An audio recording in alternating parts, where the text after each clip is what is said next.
ओम अज्ञानतिमिरान्धस्य ज्ञानाञ्जनशलाकया चक्षुरुन्मीलितं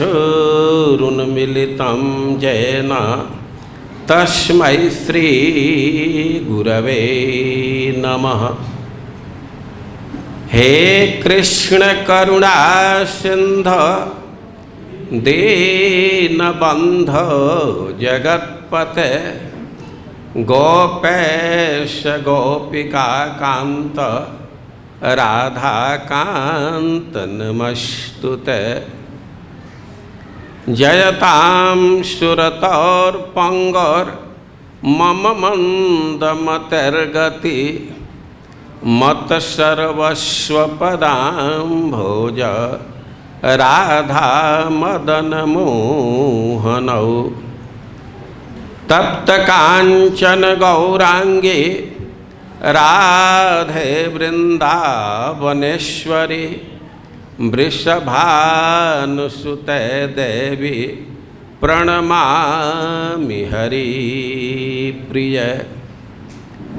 नमो महावदान्याय कृष्ण प्रेम प्रदायते कृष्णाय कृष्ण चैतन्य नाम्ने गौरत्विषे नमः। श्री चैतन्य मनोभीष्टं स्थापितं येन भूतले सोऽयं रूपः कदा मह्यं ददाति स्वपदान्तिकम्।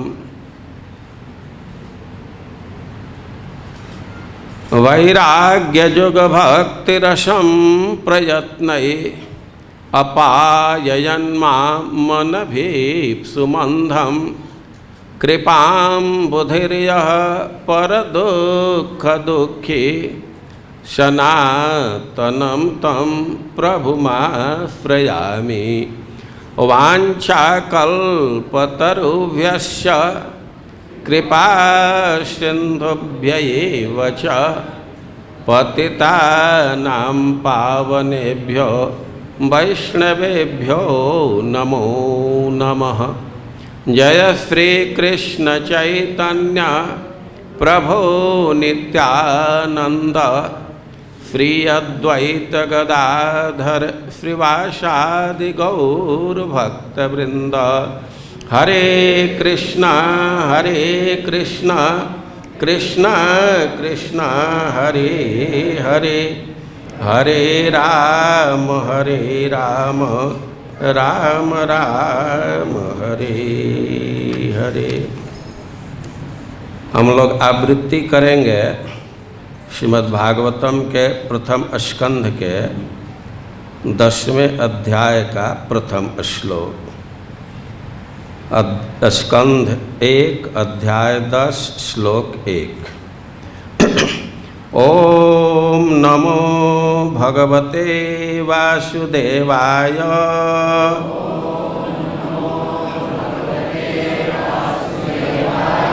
ओम नमो भगवते वासुदेवाय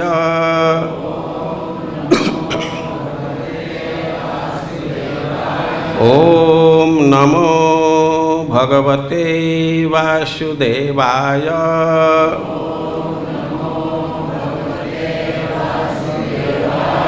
शौनक उवाच हत्वा स्वरिक्थ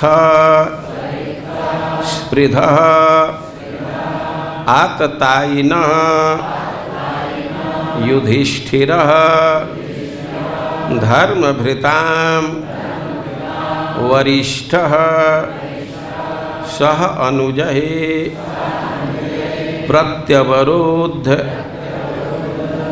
भोजनः कथं प्रवृत्तः किम अकारसेत ततः।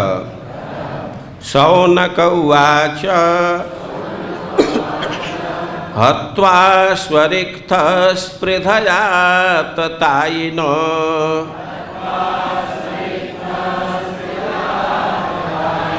युधिष्ठिरो धर्मभृतां वरिष्ठः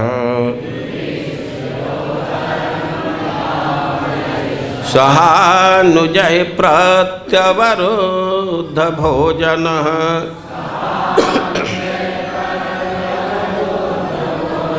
कथं प्रवृत्तः किमकारसि ततः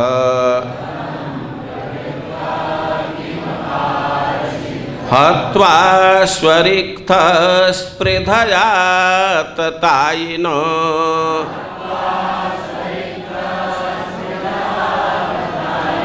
युधिष्ठिरो धर्मभृतां वरिष्ठः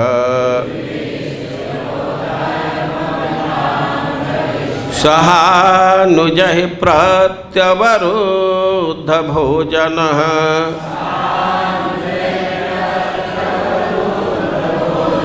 कथं प्रवृत्तः किमकारसि ततः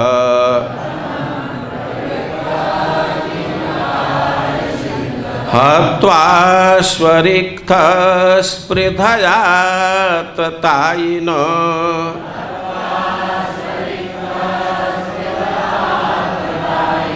युधिष्ठिरो धर्मभृतां वरिष्ठः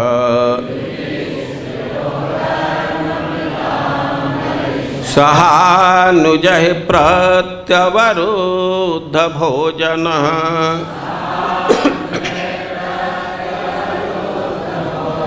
कथं प्रवृत्तः किमकारसि ततः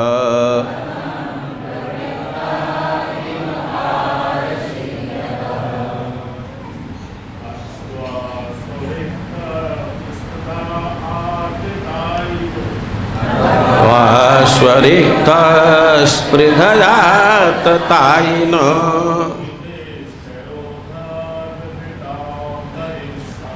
युधिष्ठिरो धर्मभृतां वरिष्ठः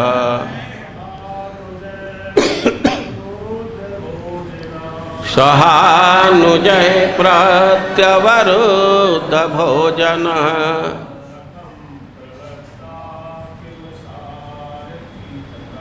कथं प्रवृत्तः किमकारसि ततः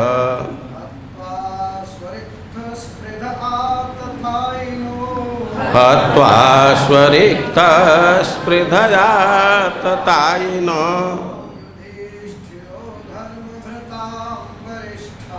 युधिष्ठिरो धर्मभृतां वरिष्ठः सहानुजः प्रत्यवरुद्ध भोजनः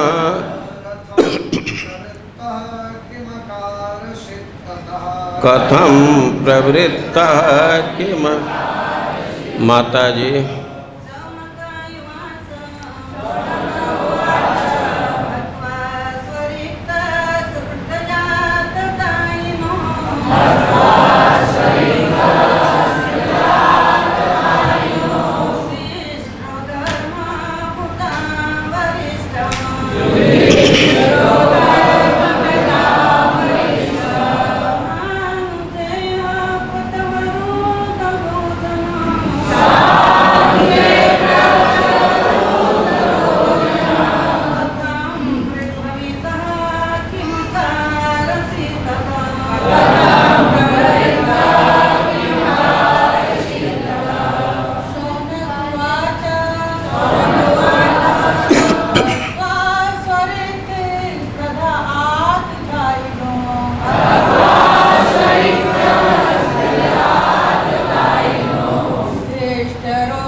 शौनक उवाच।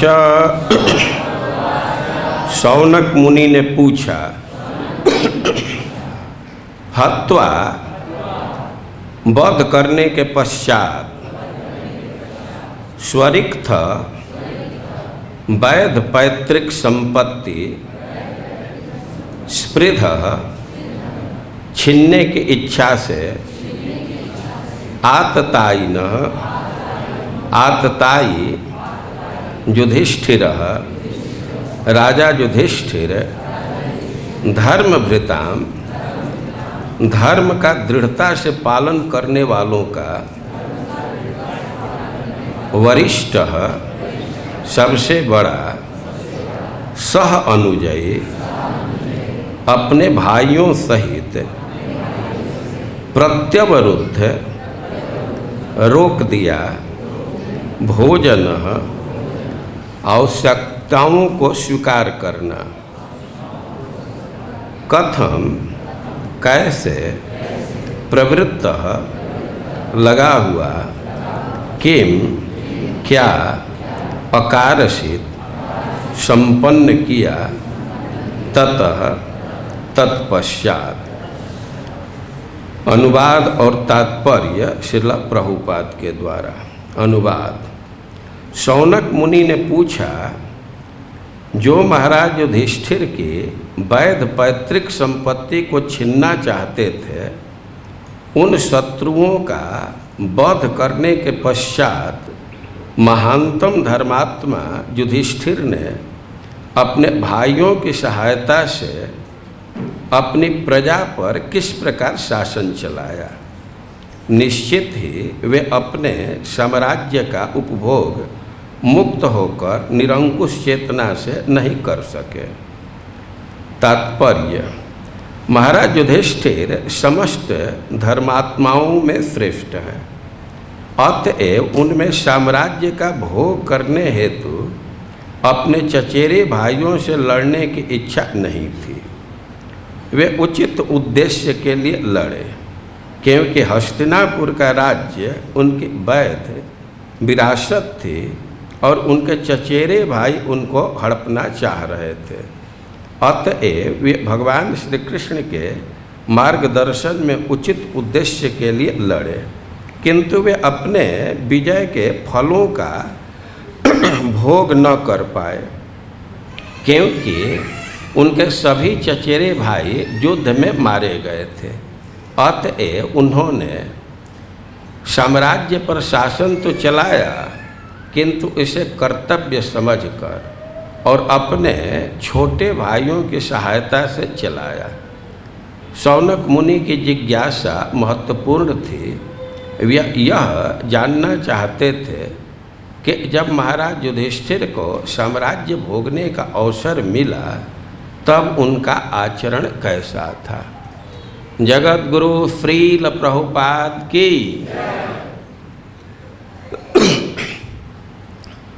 यहाँ 7 दिन का सत्र है और हम लोग भगवान के हस्तिनापुर से द्वारिका प्रस्थान की लीला का श्रवण करेंगे। लेकिन एक चीज़ है ध्यान में रखना होगा कि श्रीमद् भागवतम प्रश्न और उत्तर के रूप में है। श्रीमद् भागवतम में प्रश्न पूछा गया है और उसका उत्तर दिया गया। आप श्रीमद् भागवतम के विषय में जानते हैं कि हम लोगों के समक्ष जो श्रीमद् भागवतम है और इसके वक्ता सूत गोस्वामी है।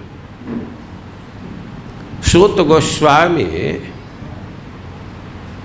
नैमिषारण्य में श्रीमद् भागवतम का प्रवचन किए, भगवान की कथा का श्रवण कराए और वे ऋषियों के आग्रह से यह कार्य किए।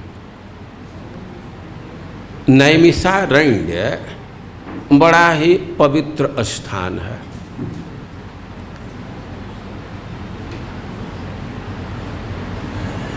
इस विषय में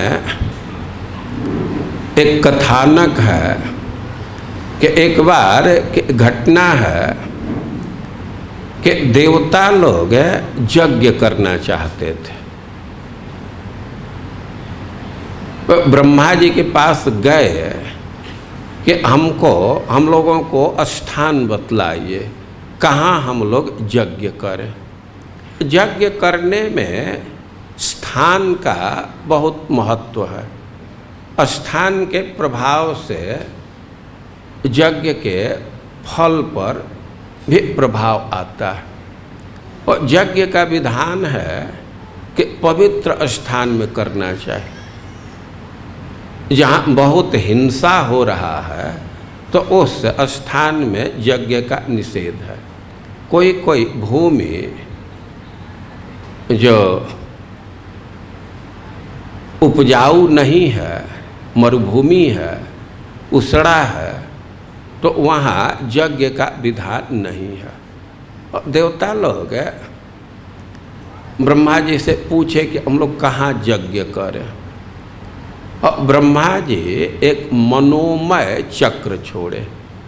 मनोमय, कोई वास्तविक चक्र नहीं था, वे मन ही मन एक चक्र छोड़े और उस चक्र का नेमी जहाँ शीर्ण हो गया, जहाँ रुक गया, और उसी को नैमिष या नैमिषारण्य कहते हैं।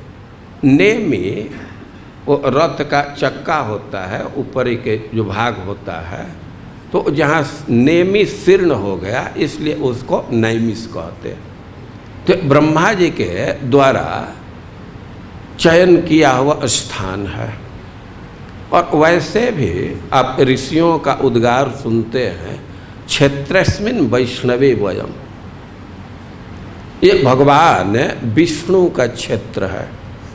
आज भी नैमिषारण्य का वातावरण सात्विक है।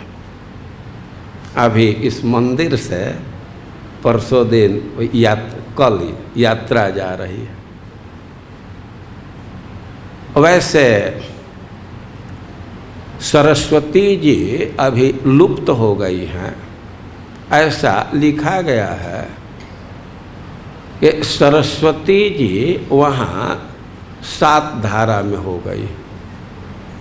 ऐसा शास्त्रों में लिखा गया है कि ऋषि मुनि लोग जब वहाँ एकत्रित हुए, और सरस्वती जी तो बढ़ रही थी, आगे बढ़ रही थी, वे तो नदी रूप में है, लेकिन उनके मन में आया कि इतने ऋषि मुनि यहाँ आए हमारे तट पर, उनको यथोचित आवास मिला कि नहीं। मैं तो आगे आई, चला देख लूँ, तो फिर मुड़ करके गई और फिर देखी, फिर वे आगे बढ़े, फिर भी उनको संतोष नहीं हुआ, वो फिर से मुड़ करके गई।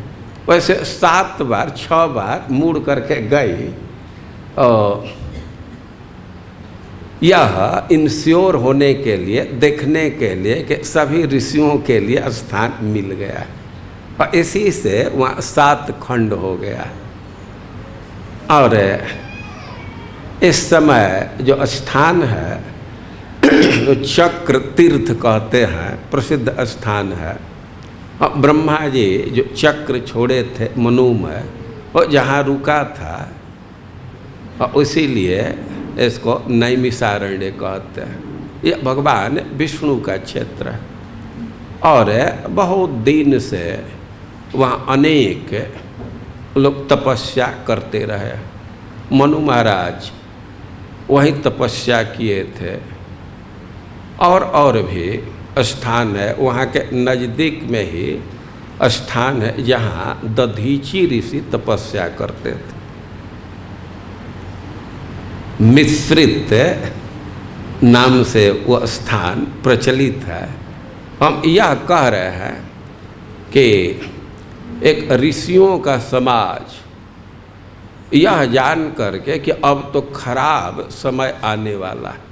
कलिमागत माज्ञाय क्षेत्रेस्मिन् वैष्णवे वयम्, अपने से ऋषि लोग व्यक्त कर रहे हैं कि हम लोगों को पता चला कि अब तो कलयुग आ रहा है, तो इस वैष्णव क्षेत्र में, भगवान विष्णु के क्षेत्र में हम लोग बैठे हैं, सत्र प्रारंभ किए हैं।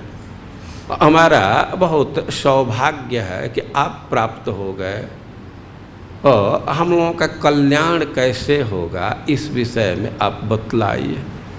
और सत्कृतम सूतमासीनम, सूत गोस्वामी को बैठाए, उनका सत्कार किए और उनसे प्रश्न किए। ऋषियों का 6 प्रश्न बड़ा प्रसिद्ध है। उसे प्रश्न के उत्तर देने के क्रम में सूत गोस्वामी कहे कि हम आप लोगों को भागवतम का श्रवण कराऊंगा। हम सुखदेव गोस्वामी की कृपा से श्रीमद् भागवतम का श्रवण किया हो, और तदवो उसी को हम आपके समक्ष प्रस्तुत करूंगा, जैसा मैं ग्रहण किया हूँ अपने बुद्धि के अनुसार, और उसको प्रस्तुत करूंगा। अब कथा प्रारंभ किए, और वक्ता और श्रोता के विषय में ऋषि लोग प्रश्न किए।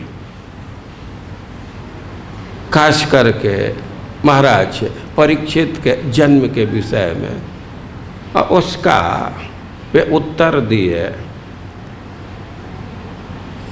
कैसे भगवान रक्षा किए उत्तरा के गर्भ का, और पांडवों के साथ कैसा उनका व्यवहार था। भीष्मदेव कैसे यहाँ से प्रस्थान किए, इन सब बातों को कह रहे थे। और उसी क्रम में सूत गोस्वामी कहे थे कि महाराज युधिष्ठिर बहुत शोक में पड़ गए थे, बहुत शोक में पड़े थे। कई एक ऋषि लोग समझा रहे थे, लेकिन फिर भी उनका शोक दूर नहीं हुआ। वे तो बिल्कुल शिथिल हो गए थे और राज्य भोगने से इनकार कर रहे थे, तैयार नहीं हो रहे थे। पर इन सब बातों का उल्लेख आया है, और इसी से अब शौनक ऋषि फिर से प्रश्न कर रहे हैं। यद्यपि संक्षेप में उत्तर दे दिया गया है कैसे युधिष्ठिर महाराज राज्य करने के लिए तैयार हुए थे, लेकिन शौनक ऋषि इसको विस्तार से जानना चाहते हैं। या शौनक ऋषि अपने श्रोताओं के चेतना को समझ रहे हैं, उनके मानसिकता को समझ रहे हैं, और चूँकि उनको नियुक्त किया गया है प्रश्न पूछने के लिए, वे लीडर हैं, तो अपने श्रोताओं के बिहाफ पर उनके पक्ष में प्रश्न कर रहे हैं। और शौनक ऋषि कह रहे हैं कि हत्वा स्वरिक्त स्पृह आततायिनो युधिष्ठिरो धर्म भीताम वरिष्ठ सहानुजय प्रत्यवरुद्ध भोजन कथम प्रवृत्त किमकार सिद्धतः के युधिष्ठिरो धर्म भीताम वरिष्ठ। युधिष्ठिर महाराज धार्मिक व्यक्तियों में सबसे श्रेष्ठ है। धर्म भृत, भृत मतलब धारण करना। जो धर्म को धारण करे उसको कहा जाएगा धर्म भृत, धर्म को धारण करने वाला। और युधिष्ठिर महाराज का परिचय दे रहे हैं कि धर्म भृताम वरिष्ठ। बहुत सारे लोग हैं जो धार्मिक जीवन जीते हैं, धर्म का पालन करते हैं, वे कभी धर्म से विचलित नहीं होते। लेकिन ऐसे लोगों में भी युधिष्ठिर महाराज तो श्रेष्ठ हैं। युधिष्ठिर महाराज कि जीवन में धर्म के सिद्धांत का आचरण था। कभी भी वे धर्म से विचलित नहीं होते थे। और ऐसा सुना जाता है कि वे इतने धार्मिक थे कि धर्म के प्रभाव से, पुण्य के प्रभाव से उनका रथ का चक्का, उनके रथ का चक्का पृथ्वी से ऊपर चलता था। वे कभी असत्य नहीं बोलते थे। जो भी धर्म का सिद्धांत है सब पालन करते थे। भगवान के कहने से पूरा तो नहीं, आधा झूठ बोल दिए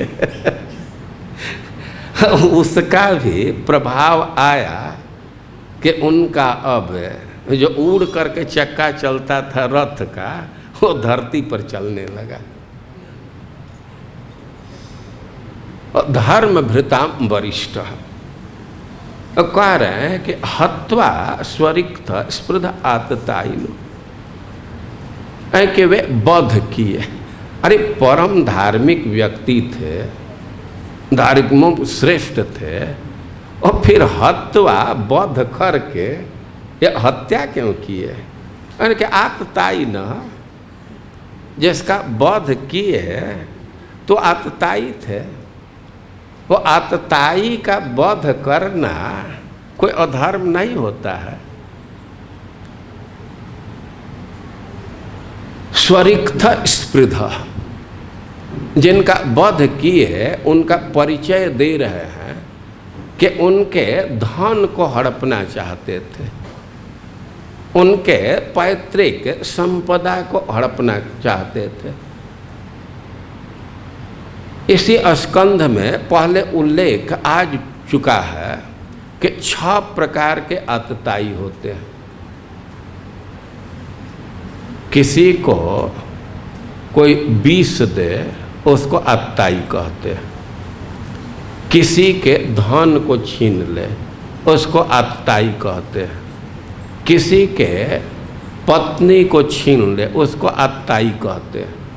या जो हथियार ले करके किसी को वध करने के लिए उद्यत है उसको आतताई कहते हैं। वो 6 प्रकार के आतताई का उल्लेख किया गया है।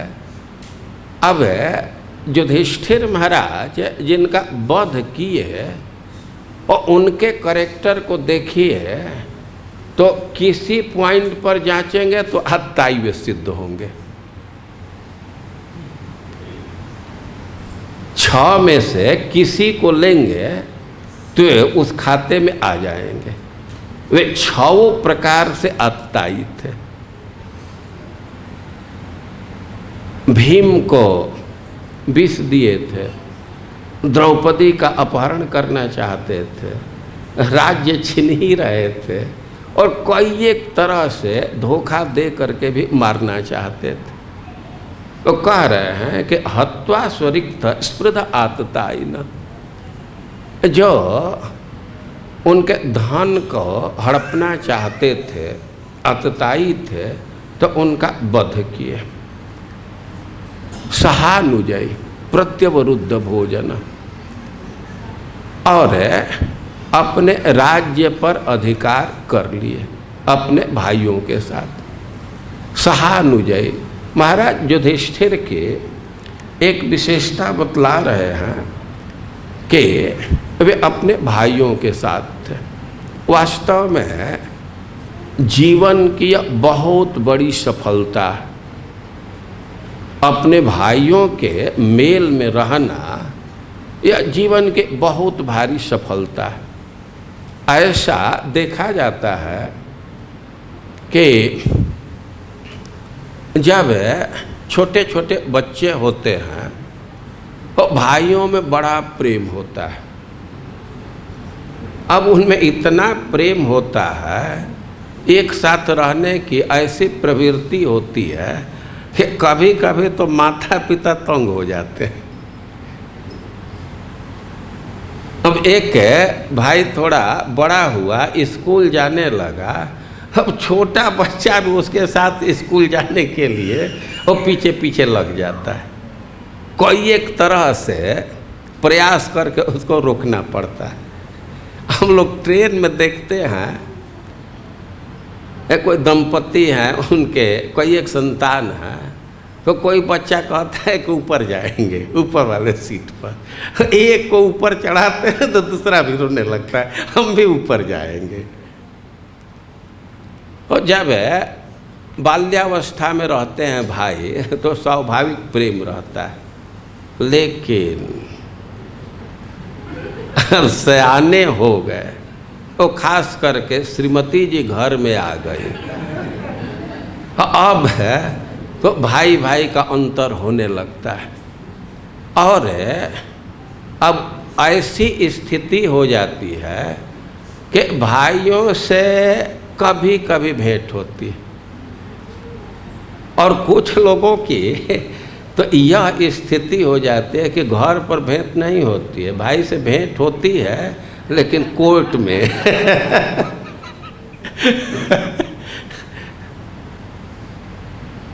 महाराज युधिष्ठिर के विषय में कह रहे हैं कि सहानुजयी, उनके भाई उनके साथ थे, बिल्कुल उनका अनुगमन कर रहे थे, और कह रहे हैं कि प्रत्यवरुद्ध भोजन, यह बड़ा महत्वपूर्ण शब्द है और कई एक ढंग से इसका अर्थ किया गया है। भोजन समझ रहे हैं, और यह उपलक्षण है भोग के अर्थ में। खाना भी एक भोग है, और खाना पहनना कई एक इंद्रियों के कई एक भोग हैं। और युधिष्ठिर महाराज के विषय में कह रहे हैं कि यद्यपि अपने शत्रुओं का वध कर दिए, लेकिन प्रत्यवरुद्ध भोजन, वे भोग नहीं रहे थे, भोग में उनकी प्रवृत्ति नहीं थी, भोग का बिल्कुल संकोच हो गया था, बिल्कुल रोक दिए थे, क्योंकि वध करने के बाद भी वे बहुत भारी शोक में थे, वे बहुत प्रसन्न नहीं थे। तो एक अर्थ है प्रत्यवरुद्ध भोजन का कि यद्यपि वे युद्ध जीत चुके थे, लेकिन भोग में उनकी प्रवृत्ति नहीं थी। या दूसरा अर्थ है कि प्रत्यवरुद्ध भोजन, अपने शत्रुओं का वध करके और जो उनके धन को हड़पना चाहते थे उस पर वे कब्जा कर लिए थे, अपने कब्जा में कर लिए थे, अवरुद्ध कर लिए थे, अपने अधिकार में कर लिए थे। तो यद्यपि पूरा राज्य उनके अधिकार में था, लेकिन फिर भी उनमें राज्य भोगने की प्रवृत्ति नहीं थी। या एक अर्थ किया गया प्रत्यवरुद्ध भोजन, थोड़ा सा हट करके, कि था महाराज युधिष्ठिर का राज्य, उनके पिता का राज्य था, लेकिन दूसरे लोग अवरुद्ध कर लिए थे, दूसरे लोग उस पर कब्जा कर लिए थे। महाराज युधिष्ठिर फिर उसको अपने कब्जा में कर लिए। तो जो अवरुद्ध राज था, जो दूसरे लोग कब्जा कर लिए थे, अपने अधिकार में ले लिए थे, तो उसको फिर से अपने अधिकार में ले लिए। अवरुद्ध के विपरीत प्रति अवरुद्ध। और प्रश्न कर रहे हैं कि कथम प्रवृत्त, वे राज्य शासन में कैसे प्रवृत्त हुए। और केवल प्रवृत्ति के विषय में ही प्रश्न नहीं है, और राज्य शासन करने लगे, प्रजा का पालन करने लगे, तो ततः किम अकारसित, वे उसके बाद क्या किए। तो दो प्रश्न है, एक तो वे शासन में कैसे प्रवृत्त हुए, और इसके बाद वे क्या किए। और इसका उत्तर श्रुत गोस्वामी प्रदान किए हैं, लेकिन थोड़ा सा हम लोग पीछे विचार करेंगे कि क्या स्थिति आ गई थी, क्यों युधिष्ठिर महाराज राज्य शासन में प्रवृत्त नहीं हो रहे थे। देखिए, ऐसा महाभारत में लिखा गया है, यह श्रीमद् भागवतम में भी उल्लेख है। जब महाभारत युद्ध समाप्त हो गया तो अपने स्वजनों को जल दान देने के लिए गंगा जी में गए। भगवान कृष्ण भी थे, द्रौपदी थी, कुंती थी, गांधारी थी और महाराज युधिष्ठिर अपने भाइयों के साथ, और एक एक बंधु का स्मरण करके वे जल दान कर रहे थे, क्योंकि जल दान की बहुत महिमा है। कोई कोई कहते हैं कि अरे ये क्या आडंबर है, जो मर गया तो यहाँ नदी में पानी गिराने से उसको प्राप्त होगा, लेकिन वे लोग सिद्धांत नहीं समझते। आज के ज़माने में इसको बहुत अच्छा से आप समझ सकते हैं। इस समय कोई यात्रा में जाते हैं और कार्ड रखते हैं, या स्मार्ट कार्ड जो कहते हो, कार्ड रखते हैं और वो कार्ड की क्षमता है कि उसी से गाड़ी में पेट्रोल डाल देते हैं। देखते हैं ना, कार्ड से पेट्रोल डाल देते हैं, कहीं बड़े दुकान पर जा कर के क्या क्या सामान खरीद लेते हैं। उस कार्ड की क्षमता है, और उस कार्ड से यात्रा में बहुत सुविधा है। कोई एक चीज़ प्राप्त कर लेते हैं ना, उसी से रूम बुक कर लेते हैं, क्या क्या ऑर्डर कर देते हैं। लेकिन कोई स्वजन दूर है और अब उस जो कार्ड धारक है उसके नाम में एक थोड़ा सा इतना बड़ा कागज ले जा कर के चेक बॉक्स में, जहाँ बैंक में निर्धारित है, उसमें डाल दे। और कोई चेक उस नाम से डाल दिया, वो चेक है तो एक छोटा सा कागज ही है ना, तो चेक बैंक में डाला, यहाँ उसका लाभ यात्रा करने वाले को मिलेगा कि नहीं? और वैलिड चेक है तो लाभ मिल जाएगा ना। आप कागज डाले यहाँ और इसका प्रभाव होगा कि उसके कार्ड में क्रेडिट हो गया तो क्या क्या सामग्री खरीद सकता है। समझ रहे हैं उदाहरण ना? तो ठीक है, यही स्थिति है।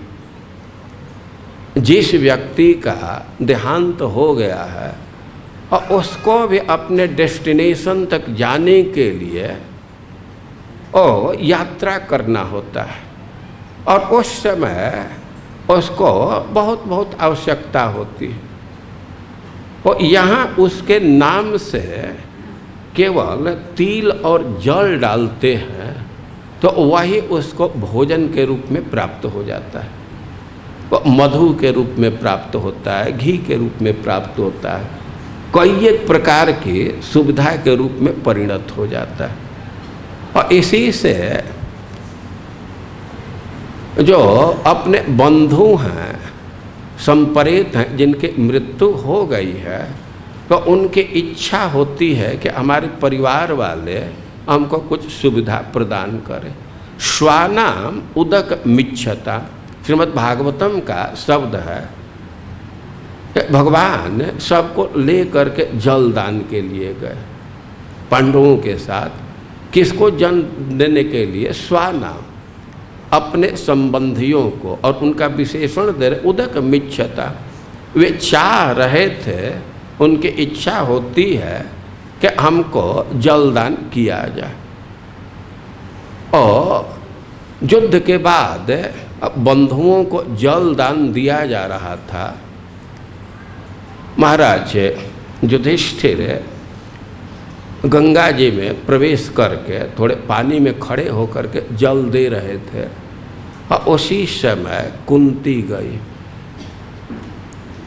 और धीरे से महाराज युधिष्ठिर से बोले, बेटा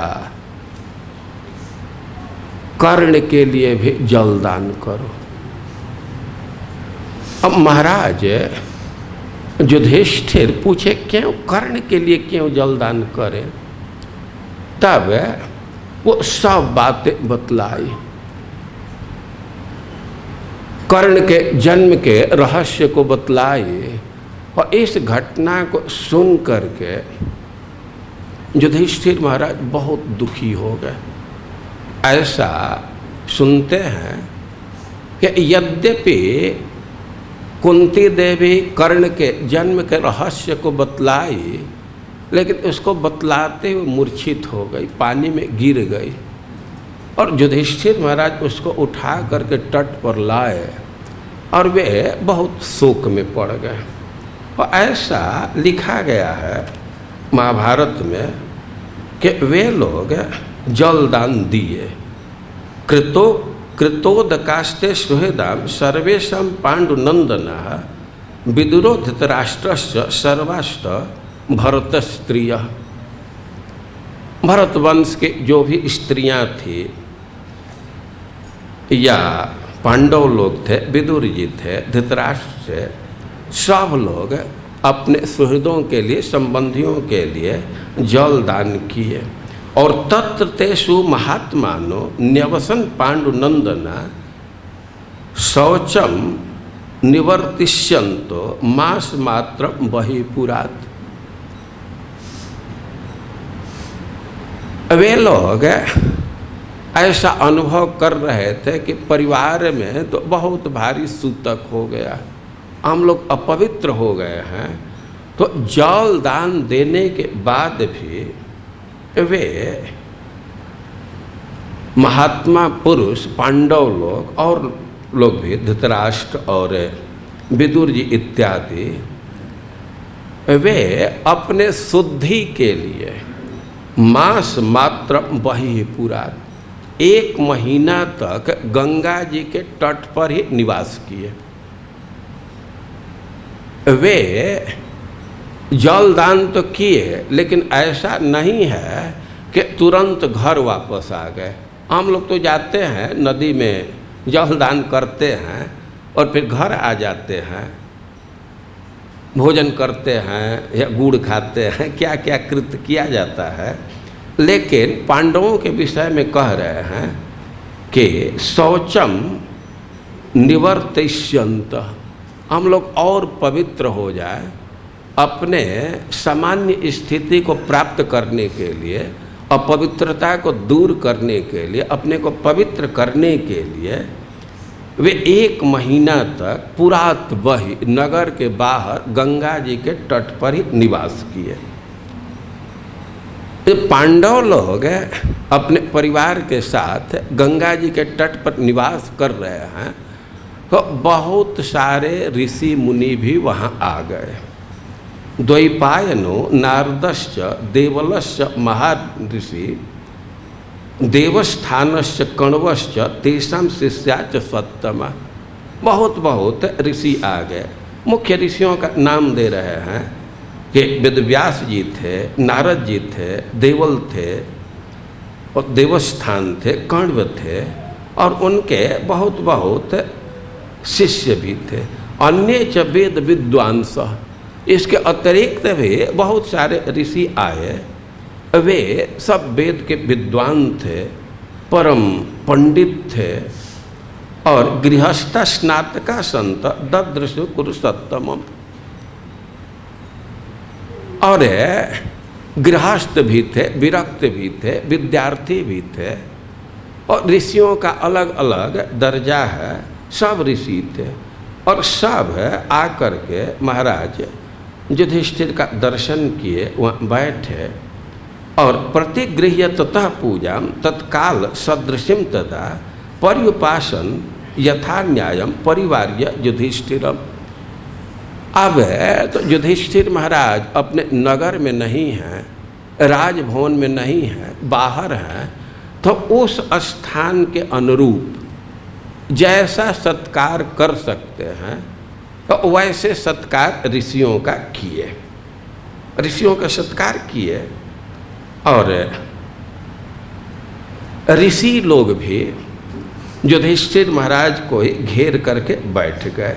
पुण्य भागीरथी तीरे शोक व्याकुल चेतसम आश्वासयंतो राजानम विप्रा सत सहस्रश। बहुत बहुत ऋषि मुनि थे, लेकिन वे देख रहे थे कि युधिष्ठिर महाराज बहुत शोक में हैं और सब अपने स्तर से उनके शोक निवारण का प्रयास कर रहे थे, सब उनको समझा रहे थे और सब लोग थे। लेकिन नारद जी स्पष्ट उनसे कुछ प्रश्न करने लगे। नारद जी कहने लगे उनको संबोधित करके कि आप तो अपने बाहु बीर्ज से और कृष्ण के प्रसाद से, कृष्ण की कृपा से और इस पूरे पृथ्वी पर ही विजय प्राप्त कर लिए। पूरी पृथ्वी आपके अधीन है, उस पर विजय प्राप्त किए हैं और आपके भाई आपके साथ हैं। और क्वचिच्च निहिता मित्र प्रीणासी सुहृदो नृप क्वचिच्च श्रियमिमां प्राप्य न त्वं शोको प्रबाधते। नारद जी प्रश्न करने लगे कि पूरी पृथ्वी आपके अधीन है, और पृथ्वी क्या, सागर सहित पृथ्वी आपके अधीन है, तो आप अपने संबंधियों का सुख विधान कर रहे हैं ना, उनको प्रसन्न कर रहे हैं ना। और ये इतना भारी संपदा प्राप्त हो गया तो आपको किसी प्रकार का शोक तो नहीं है ना। अब नारद जी का कुछ विशेष ही विधि है, पूछ रहे कोई शोक तो नहीं है ना। और युधिष्ठिर महाराज कहने लगे कि विजतेजम मही कृष्णा कृष्ण बाहु बलाश्रया। लेकिन यह बात जरूर है कि भगवान ने कृष्ण के आश्रय से, उनके बाहों के बल से मैं इस पृथ्वी को पूरा पूरा जीत लिया। ब्राह्मणानां प्रसादेन भीमार्जुन बलेन च, ब्राह्मणों के कृपा से और अपने भाई खास करके भीम और अर्जुन के बल के प्रभाव से मैं पृथ्वी को पूरा पूरा जीत लिया, इसमें तो कोई संशय नहीं है। लेकिन पृथ्वी को जीतने के बाद भी हमको तो सुख अनुभव नहीं हो रहा है, हमको एकदम सुख का अनुभव नहीं है और हमको बहुत भारी दुख है। इमम महद दुखम वर्तते नित्यदा। अरे कि कुछ कुछ बातों का दुख तो हमें सदा बना रह रहा है, उससे कभी मुक्ति नहीं मिल रही है। और कुछ बतला रहे हैं कि कृत्वा ज्ञाति क्षयमिमम महानतम लोभकारितम। अरे कि इतने बंधु बांधवों का क्षय हुआ, नाश हुआ, तो नाश तो हमारा लोभ ही कराया है ना। हमारे लोभ के चलते ही हमारे बंधु बांधवों का नाश हुआ। और खास करके सौभद्रम द्रौपदेयांश घात इत्वा सुतान प्रियात, लेकिन खास करके सुभद्रा के पुत्र का वध हुआ। सुभद्रा को एक ही पुत्र था और उसका वध हो गया। श्री कृष्ण बहुत आग्रह करके उसका विवाह हमारे घर में किए थे। अब कृष्ण उससे मिलेंगे तो क्या कहेगी। और सुभद्रा के पुत्र का वध हुआ है और इसको बहुत दुख है। और द्रौपदेयांश, द्रौपदी के 5 पुत्र मारे गए। जो द्रौपदी सदा हम लोगों की सेवा में रहती, सदैव सेवा करती है और उसके पुत्रों की रक्षा नहीं कर पाया। हमारे लोभ के कारण, राज्य लेने के कारण, राज्य के लोभ के कारण उसके पुत्रों का वध हुआ। और हम उससे क्या कहेंगे, कैसे उसको समझाएं। वो कह रहे हैं कि जयोयम अजयाकारो भगवान प्रतिभाति में, यद्यपि वो विजय मिल गया है, लेकिन यह विजय भी हमको तो पराजय जैसा ही लगता है। विजय प्राप्त है लेकिन हमको पराजय जैसा ही अनुभव हो रहा है। और यह तो दुख की बातें हैं। अब इससे भिन्न कुछ बात है, वो ज़्यादा दुखद है। कह रहे हैं कि इदम अन्यत भगवन यत्वाम वक्ष्यामि नारद मंत्र संवरणे नास्मि कुंत्या दुखे ने योजित। कि सुभद्रा के दुख से दुखी हूँ, द्रौपदी के दुख से दुखी हूँ, यह तो बात है, लेकिन सबसे भारी दुख में तो खुद कुंती हमको डाल दी। वे कुंती कैसे दुख में डाली है, तो कह रहे हैं कि मंत्र संवरणेन, वो कुछ बात छिपा करके और हमको बहुत भारी दुख में डाल दी। और यह जो मंत्र अब प्रकट की है तो यह तो जला रहा है। उदाहरण दे करके कहे हैं कि कुंती जो बात छिपा करके रखी तो वैसा था जैसे कोई अंगार को और कपड़े में बांध करके रखा हो। कोई अंगार को कपड़े में छिपा करके रखी है, वैसा वो की है। अब जब हमको ये सब बात बतलाई है तो हमारी तो यही स्थिति है कि तूल राशि मिवानल, जैसे कोई रुई का भंडार हो और उसमें आग लगा दिया जाए तो रुई जैसे जलने लगता है वैसे में जल रहा। कुंती के बात को सुन करके वो हमको बतलाई तो ये कर्मणि, कि जब जल दान कर रहे थे तो कथया मासु सूर्यजम, उसी समय बतलाई कि बेटा कर्ण तुम्हारा भाई है, सूर्य से इसका जन्म हुआ है, कि इससे हमको बहुत कष्ट। बतलाई कि पुत्रम सर्वगुणोपेतम अवकीर्णम जले पूरा। खुद कुंती स्वीकार की कि जो तुम्हारा बड़ा भाई है कर्ण तो सब गुणों से युक्त था, लेकिन फिर भी मैं उसका त्याग कर दी। और नहीं वेद नहीं तम वेद पार्थो भी भ्रातरम श्वेत वाहन। और करें कि इतना छिपा करके रखे कि इस बात को न भीम जानते हैं, न अर्जुन जानते हैं, न मैं जान सका। और अभी ये बात सुनने को मिली है और हम और भी बात सुनते हैं कि वह गई थी कर्ण से मिलने के लिए भी। ऐसा महाभारत में कथा है कि जब भगवान संधि दूत बन करके गए दुर्योधन को समझाने के लिए, लेकिन जब भगवान को सफलता नहीं मिली, वे नहीं समझा पाए। अब लौट करके आ गए पांडवों के पास, तो अब तो निश्चय हो गया कि युद्ध होगा ही। अब माँ कुंती बहुत चिंतित हुई। जब तक कृष्ण गए थे संधि दूत बन करके, तब तो एक मन में आशा थी कि हो सकता है कि युद्ध रुक जाए, लेकिन जब वहाँ से लौट करके आए कृष्ण और रिपोर्ट दे दिए, तब तो कुंती को विश्वास हो गया कि अब तो युद्ध नहीं रुकेगा। वो बहुत चिंतित हुई। और ऐसा लिखा गया है कि एक दिन वह बिल्कुल सुबह सुबह कर्ण के पास गई,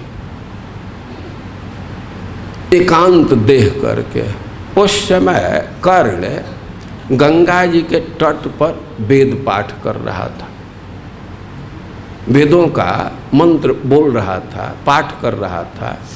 और धीरे धीरे वहाँ गई माँ कुंती, लेकिन वह पाठ कर रहा था तो उसको डिस्टर्ब नहीं की। धीरे धीरे जा करके पीछे खड़ा हो गई और कर्ण बहुत देर तक पाठ करता रहा।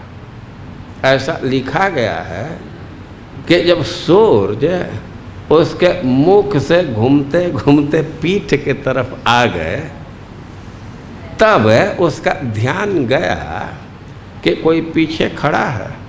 वो देखा कि कुंती है और नमस्कार किया और पूछा कि कैसे आए। अपना परिचय दिया, मैं अधिरथ का पुत्र हूँ, राधा हमको राधे कहते हैं, राधा हमारा पालन पोषण किया माँ है, और तुम हमारे पास कैसे आई। और कुंती देवी कही,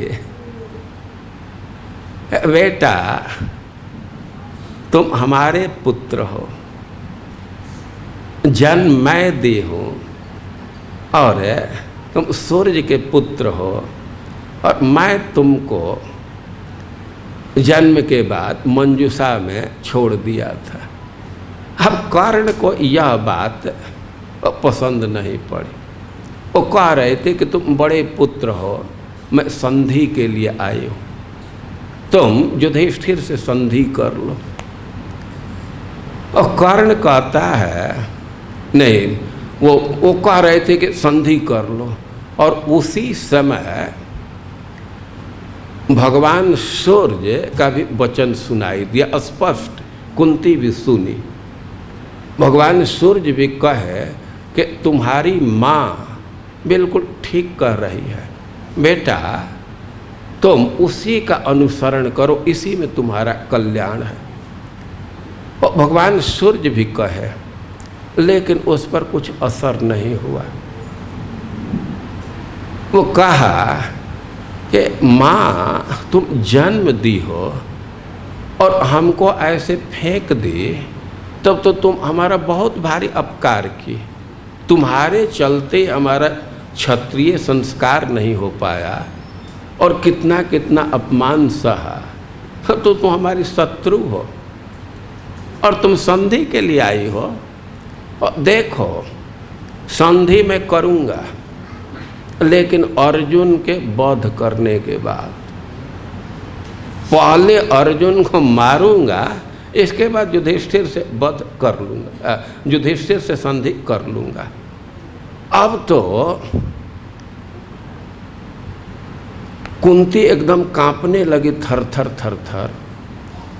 लेकिन कर्ण कहा कि देखो केवल अर्जुन से युद्ध करूँगा, तुम्हारे जो 4 पुत्र हैं तो हमारे फंदे में आ जाएंगे, फिर भी वध नहीं करूँगा। तब माँ कुंती सोची कि कम से कम 4 बच्चों के तो सुरक्षा की व्यवस्था कर ली जाए। तो कही कि सत्य बोल रहे हो ना, इस वचन पर रहोगे ना? तो कहा कि हाँ हाँ, इस विषय में निश्चिंत रहो, तुम्हारे 4 पुत्रों का वध नहीं करूँगा।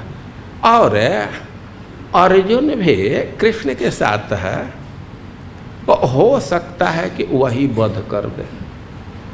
और इतना समझ लो कि तुम्हारे 5 पुत्र तो रहेंगे ही। यदि अर्जुन का वध होता है तो मैं युधिष्ठिर के साथ संधि करके हो जाऊंगा, तुम्हारे 5 पुत्र रहेंगे।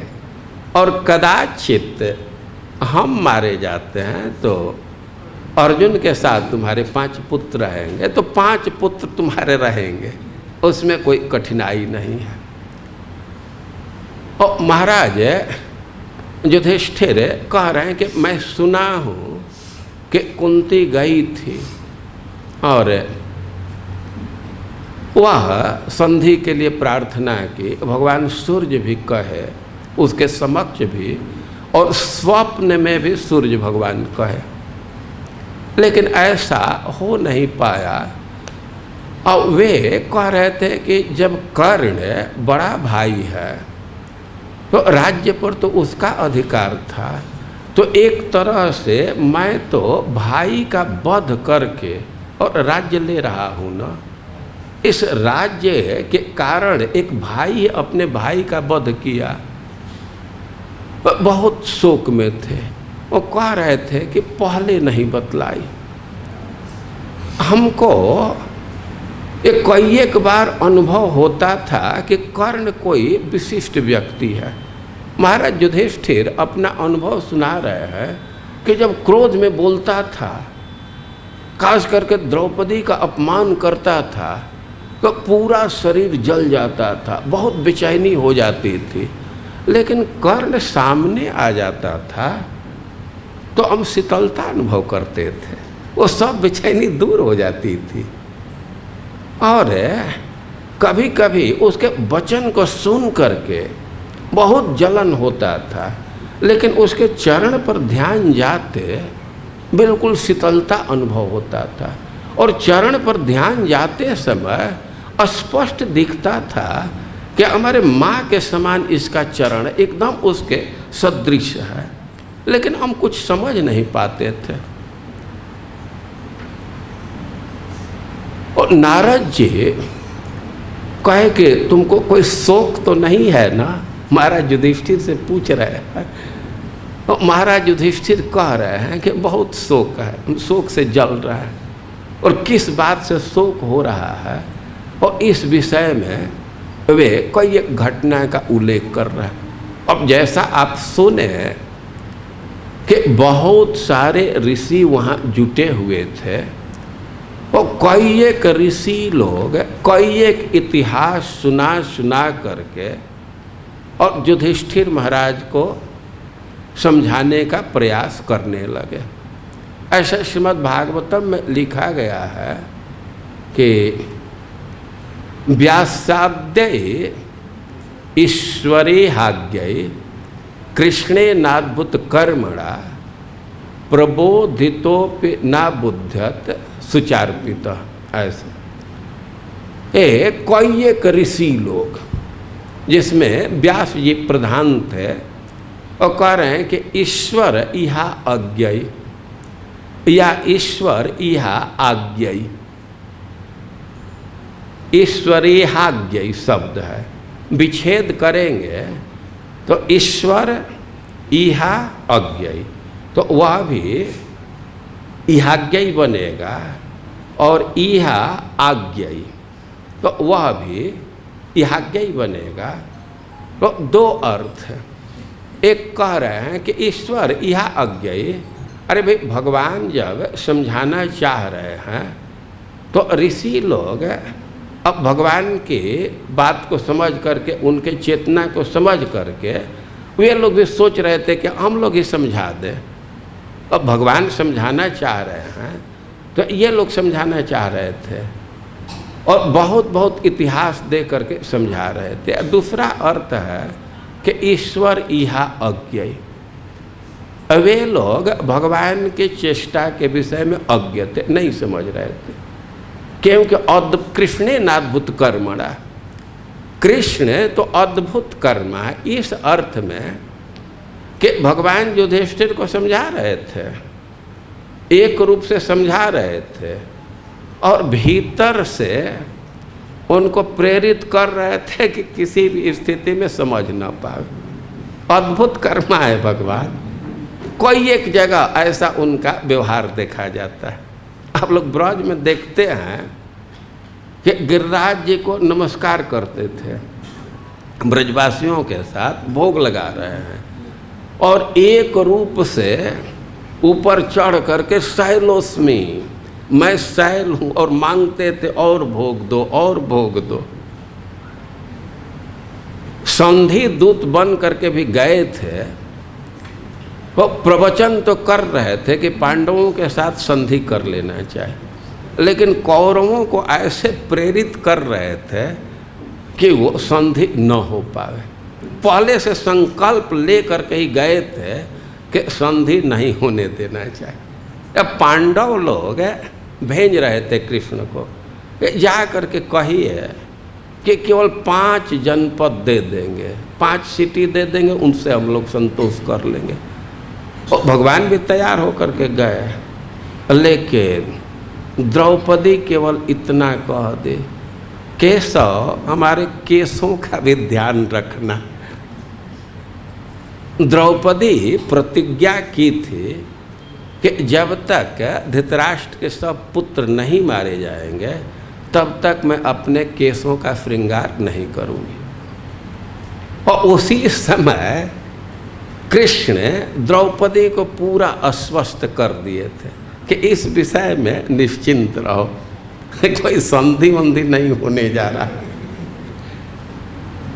और ऊपर से समझा भी रहे थे और भीतर से समझने नहीं दे रहे थे। और महाराज युधिष्ठिर के केस में भी यही स्थिति है। ऋषि लोग समझा रहे हैं, भगवान भी समझा रहे हैं, लेकिन भगवान के विषय में कह रहे हैं सुत गोस्वामी अद्भुत कर्मणा, और ऋषियों के लिए कह रहे हैं कि ईश्वर इहा अज्ञाई। ये ऋषि लोग तो एक एक से इतिहास सुना रहे थे कि युधिष्ठिर का शोक दूर हो जाए, राज्य करने के लिए तैयार हो जाए, लेकिन भगवान की तो इच्छा थी कि सब लोग भीष्म पितामह के पास चले। और भगवान चाहते थे कि सारे दुनिया में स्थापित हो जाए कि सबसे बड़ा ज्ञानी भीष्म है। सारे ऋषि मुनि मिल करके जिस व्यक्ति को नहीं समझा पाए और उसको भी भीष्म समझा दिए। और भीष्म से भगवान का व्यक्तिगत संबंध भी है। भीष्म की इच्छा को भी पूर्ण करना चाहते थे। भीष्म की इच्छा थी कि भगवान के समक्ष हम अपना देह त्याग करें। और सुत गोस्वामी कहते हैं कि प्रबोधितोप इतिहास है, कोई एक इतिहास प्रस्तुत करके समझाने का प्रयास कर रहे थे, लेकिन महाराज युधिष्ठिर राज्य का शासन करने के लिए तैयार नहीं हो रहे थे। कोई एक लोग समझाए। महाराज युधिष्ठिर कहने लगे अर्जुन से कि देखो व्यक्ति से पाप हो जाता है, लेकिन व्यक्ति कुछ उपाय करता है तो पाप दूर भी हो जाता है। अर्जुन को संबोधित करके कह रहे धनंजय कृतम पापम कल्याणे नोपहन्यते, कि कोई कल्याण का साधन करेगा तो पाप समाप्त होता है। वे क्या कल्याण का साधन है?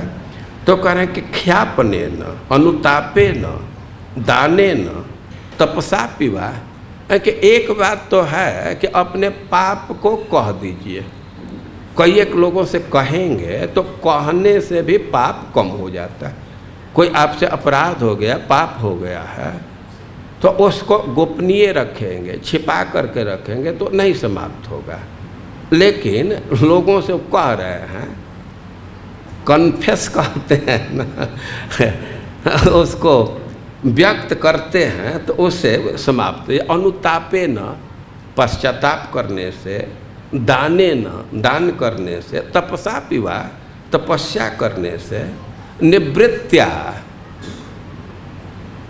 प्रवृत्ति मार्ग का त्याग करने से, निवृत्ति मार्ग स्वीकार करने से, तीर्थ गमनाच या तीर्थ के भ्रमण से पाप दूर होता है, श्रुति स्मृति जपे न वा, ये वेद शास्त्र का पाठ करते उससे पाप दूर होता है। और त्यागवांश पुनः पापम नालम कुरु कर तो मिति श्रुति, कहें कि जो व्यक्ति सब कुछ त्याग देता है तो उसके पाप में प्रवृत्ति नहीं होती है। त्यागवान जन्म मरणे नापनोति श्रुतिर यदा। महाराज युधिष्ठिर कह रहे हैं कि वेद का यही विधान है कि जो त्यागी पुरुष है तो जन्म मृत्यु से भी मुक्त हो जाता है, वो जन्म मृत्यु में नहीं पड़ता।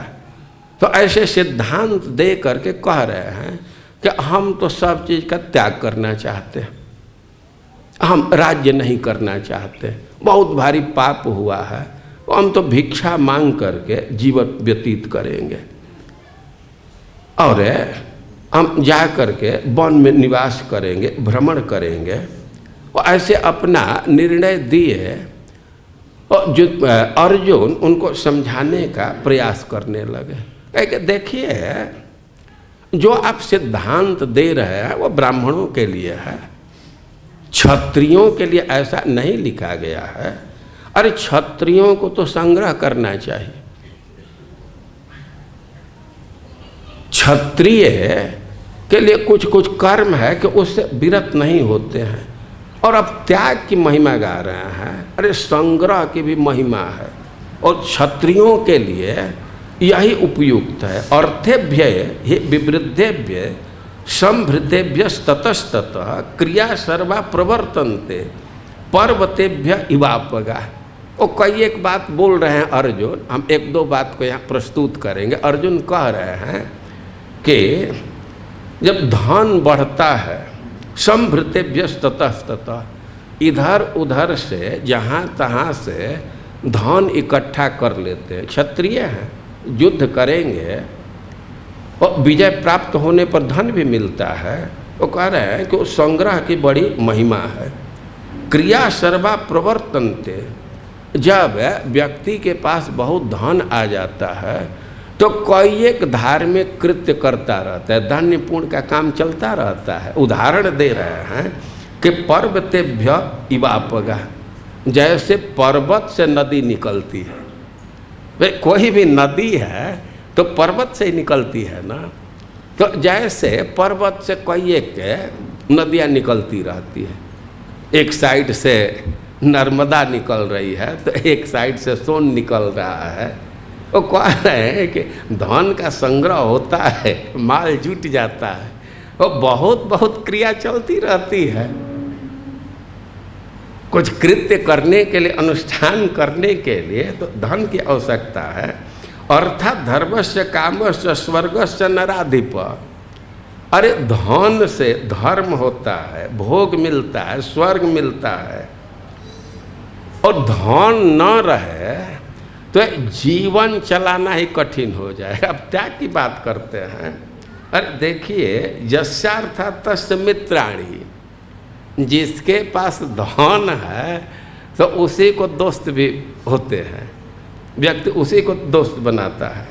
और यस्यार्था तस्य बांधवा, जिसको धन है उससे लोग संबंध जोड़ते हैं। यस्यार्था सब पुमान लोके, अरे जिसके पास धन है तो वही आदमी है नहीं तो लोग उसको आदमी का भी दर्जा नहीं देते हैं। बिना ह्यर्थो न सिद्ध्यति नहीं। यस्यार्था सब पंडिता, और जिसके पास धन है वही पंडित है, उसी की बात सुनते हैं लोग दरिद्र की बात कौन सुनता है। तो कह रहे हैं कि और एक चीज़ है, ध्यान दीजिए कि जिसके पास धन है और उसी को धन की प्राप्ति भी होती है। धन समाप्त हो जाए, एक बार सब खत्म कर दीजिए और फिर इच्छा हो कि धन इकट्ठा कर लें तो वो बहुत कठिन कार्य नहीं होगा। वो कह रहे हैं कि अधने नार्थ कामे न नार्थ शक्यो विधित्सतम। कह रहे हैं कि जो निर्धन हो गया और उसकी इच्छा है कि फिर से हम धन इकट्ठा कर ले, तो अब यह मुश्किल काम है। अर्थैरर्था निबध्यन्ते गजैरिव महागजा। अरे कि धन से धन बंधता है, धन से ही कहीं धन ला पाते हैं। उदाहरण दे रहे हैं कि जैसे जंगल में हाथी के पीछे ही हाथी चलते हैं, एक हाथी है तो उसके पीछे दूसरे हाथी भी लग जाते हैं। भीम अर्जुन भी बड़ा व्यवहारिक बात कर रहे हैं।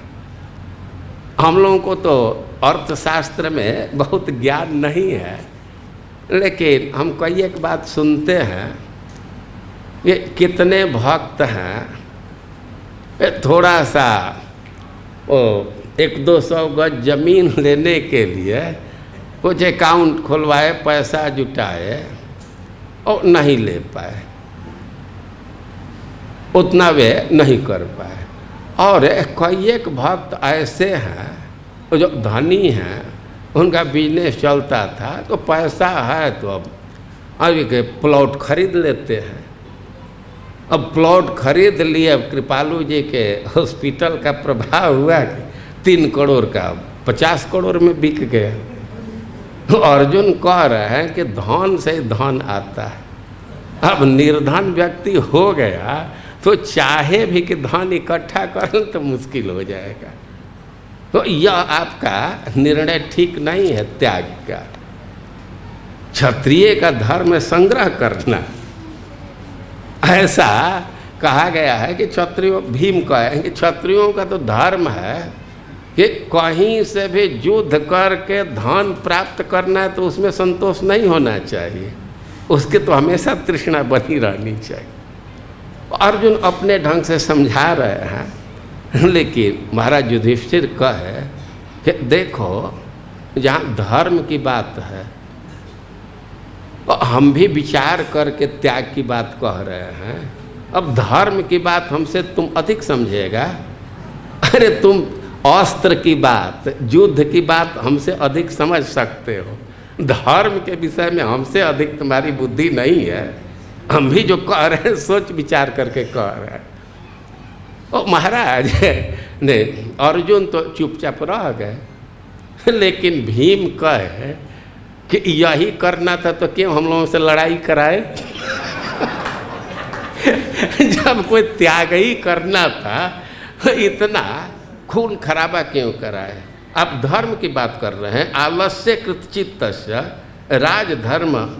राजधर्मान असूयतः विनाशे धातराष्ट्रानम किम फलम भर्तर्षभ। कि आप पलायनवाद में हैं, ये आप समझ रहे हैं कि धर्म की बात कर रहे हैं। अरे आप आलस की बात कर रहे हैं, आलस की। और यही आलस में पड़ना था तो क्यों हम लोगों को युद्ध कराए। ये धृतराष्ट्र के पुत्रों का नाश करने का क्या फल होगा जब इसी आलस में पड़ जाएंगे, आप सब त्याग करके चले जाएंगे। अरे क्षमानुकंपा कारुण्य आनृशंसम न विद्यते छात्र माचर तो मार्गम अपि बंधस तदंतरे। अरे कि जो छात्र धर्म में है और लड़ाई लग गई तो उसके लिए क्षमा, अनुकंपा, करुणा, अब ये सब धर्म नहीं होता है, इसको नहीं विचार करना चाहिए। अरे दूसरे की बात तो दूर है, अपने भाई के प्रति भी ऐसा नहीं होता है। छात्र धर्म अब समझ नहीं रहे हैं। और है कि हम लोगों को बेवकूफ़ बनाए ना, जब भीख मांग करके ही खाना था क्यों युद्ध कराए। हम लोग नहीं भीख मांग करके खाए होते, तो हम लोगों से युद्ध कराए और अभी भीख मांगने के लिए तैयार हो रहे हैं, सब त्याग करना चाहते हैं। हम लोगों को चुतिया बनाए ना।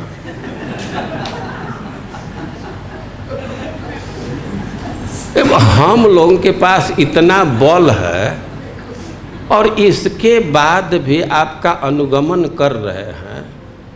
तो हम लोगों को क्या पता था कि हम लोग इतना बल होते कायर का अनुगमन कर रहे हैं। भीम का कुछ अपना सिद्धांत। वो करें कि अरे जानते हैं कब संन्यास लिया जाता है, जब हाथ पांव न चले, बूढ़ा आदमी हो जाए तब संन्यास, और ना ही कोई रोजी रोजगार नहीं है, रोटी रोजगार की व्यवस्था नहीं है, तब लिया जाता है। ये कहाँ लिखा गया है कि जिसके पास बल है, पौरुष है, उसको संन्यास लेना चाहिए। तो हम यह कह रहे हैं कि कई एक लोग समझा रहे थे, वो अर्जुन समझाए, भीम समझाए, और व्यास इत्यादि जो ऋषि थे तो वे तो बहुत बहुत इतिहास प्रस्तुत करके समझा रहे थे।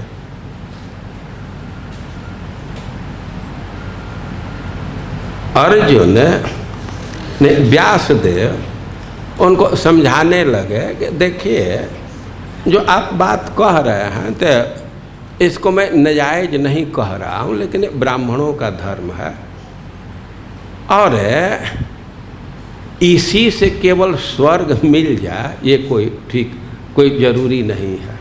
नहीं, भीम ये बात कहे हैं। आप वन में जाने की बात कहते हैं, वन जाने से स्वर्ग मिलता तो सब हरिण नहीं स्वर्ग में जाते, कितने पशु हैं वे स्वर्ग में नहीं जाते।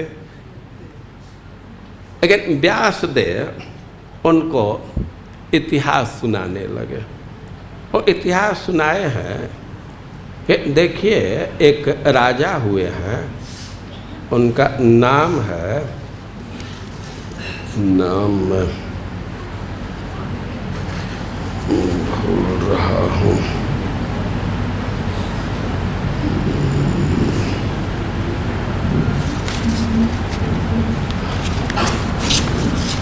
नाम अभी थोड़े देर के बाद बतला दूंगा। वो कहे कि एक राजा है तो वे तो दंड दे करके ही और सिद्धि को प्राप्त कर लिए। तपस्या से, भ्रमण से, दान से इससे सिद्धि होती है, लेकिन ऐसा मत समझिए कि जो राजधर्म में है किसी को दंड देता है, उग्र व्यवहार करता है तो उसको सिद्धि नहीं मिलती है, उसको भी सिद्धि मिलती है। वे एक राजा का इतिहास बतलाए कि उनको तो दंड देने से ही सिद्धि मिल गई, उनको दंड देने से ही सिद्धि मिली। और वे इतिहास बतलाने लगे कि एक घटना है कि दो भाई ऋषि थे, उनका नाम था शंख और लिखित। भाइयों का नाम था शंख और लिखित। शंख और लिखित दो भाई थे और घर से निकल गए और वे तपस्या करने लगे। वो जा करके एक नदी के तट पर, नदी का नाम है बाहुदा, और बाहुदा नदी के तट पर बहुत वृक्ष थे और दोनों भाई विरक्ति धर्म को ले करके और गए दो जगह अलग अलग, एक ही नदी के तट पर अलग अलग तपस्या में लग गए। दोनों भाई थे, शंख बड़े थे और लिखित छोटे थे, और लिखित भी तपस्या कर रहे थे। एक दिन उनके मन में इच्छा हुई कि हम अपने भाई के पास चलें, उनसे मिलें, तो लिखित शंख के आश्रम पर गए। लेकिन संयोग की बात थी कि शंख भी आश्रम से बाहर चले गए थे। समझ रहे हैं ना, ये तो अपने आश्रम से निकले कि शंख से मुलाकात करूंगा, उनसे भेंट करूंगा, लेकिन शंख भी संयोग से उसी समय आश्रम से बाहर चले गए। और गए, सुंदर आश्रम था, बहुत वृक्ष थे और फले हुए थे। रास्ता चल करके गए थे, भूख लगी थी, तो वृक्ष हिला करके बहुत सारा फल इकट्ठा कर लिए, ताज़ा ताज़ा फल, और खा रहे थे। अरे अपने बड़े भाई का आश्रम है और फल इकट्ठा करके खा रहे थे। और तब तक शंख आए। अब शंख वहाँ आए तो देखे कि लिखित फल खा रहा है, तो पूछे ये किससे, कहाँ से फल पाए हो और क्यों खा रहे हो? तो लिखित कहे कि यहीं से जुटा लिया, यहाँ फल था तो यहीं से मैं ले लिया। इत एव गृहीतानि मयेति प्रहसन्निव, है कि यहीं से जुटा करके मैं खा रहा हूँ। वो हंसते हुए से कहे। तब शंख कहने लगा कि तमब्रवीत तथा शंखस तीव्र रोष समन्वित। लिखित तो हंसते हुए खा रहे थे, हंसते हुए बात किए, लेकिन शंख बड़ा क्रोध में हो गए और क्रोध से युक्त होकर के कहने लगे कि स्तेजम त्वया कृतमिदम फलानि आदत स्वयं। कि बिना किसी से पूछे जिसका फल है उसका परमिशन लिए बिना तुम ले करके खा रहे हो तो तुम चोरी किए हो, और तुम पाप किए हो, चोरी किए हो। तो मैं यही कह रहा हूँ कि तुरंत तुम राजा के पास जाओ। गच्छ राजानम आसाध्य स्वकर्म कथयस्व, ये तुरंत जा करके अपना कर्म कहो उनसे कि मैं चोरी किया हूँ, और तुम्हारे चोरी को समझ करके जो वे दंड देंगे तो उसी दंड को तुम तुरंत स्वीकार कर लेना। जो दंड देंगे, वो राजा का नाम था सुदुम्न, मैं नाम भूल रहा था, सुदुम्न राजा का था। कहे कि तुम सुदुम्न राजा के पास जाओ और अपने चोरी की बात बतलाओ कि तुम चोरी किए हो, चोर हो, और जो दंड दे तो उसको स्वीकार करो। तो लिखित गया सुदुम्न के पास। अब सुदुम्न देखे कि लिखित आए हैं, और लिखित की तो बड़ी प्रतिष्ठा थी, वे तपस्वी व्यक्ति थे, ब्राह्मण हैं।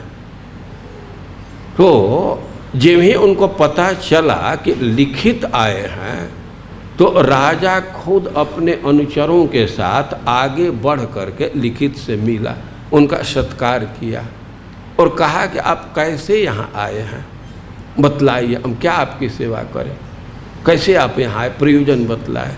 लिखित कहे कि प्रयोजन तो बतलाऊंगा, लेकिन पहले वचन दो कि उसको पूरा करोगे, तब पूरा करने का वचन दो तब मैं बतलाऊंगा। कहे कि ठीक है, पूरा करूंगा। तो कहे कि मैं चोरी किया हूँ, मैं चोर हूँ, मैं बिना पूछे फल खाया और हमको दंड दो।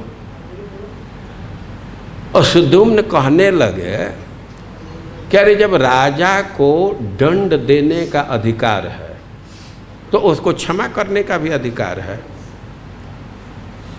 या नहीं मान रहे हो? जब राजा को दंड देने का अधिकार है तो उसको क्षमा करने का भी अधिकार है। तो मैं तुमको क्षमा करता हूँ राजा के हिसाब से, इसको स्वीकार करो। तो यह तो मैं एक पूरा कर दिया। अब दूसरी बात है कि और कोई दूसरे कोई दूसरी कामना हो, कोई दूसरा चीज़ चाहते हो तो वो भी बतलाइए।